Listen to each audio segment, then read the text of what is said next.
പരപ്പനങ്ങാടി കുട്യാമു ഹാജി സുന്നി മസ്ജിദിൽ എല്ലാ ഞായറാഴ്ചയും സുബഹിക്ക് ശേഷം നടത്തിവരുന്ന വിശുദ്ധ ഖുർആനിൻ്റെ വെളിച്ചം ജനങ്ങൾക്ക് പകർന്നു നൽകാൻ തൻ്റെ ശിഷ്യന്മാർക്ക് പ്രാപ്തിയും കഴിവും ഉണ്ടാവാൻ എല്ലാവിധ ആശീർവാദവും പിന്തുണയും നൽകി പേരോട് ഉസ്താദ് നമ്മോടൊപ്പം ചേരുന്നു.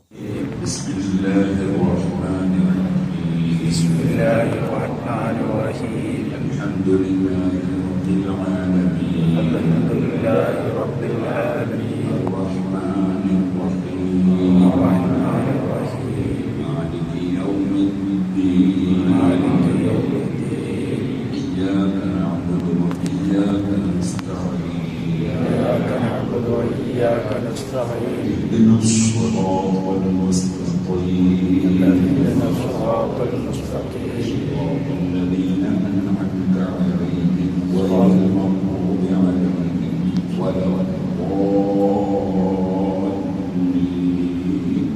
صراط الذين أنعمت عليهم غير المغضوب عليهم ولا الضالين.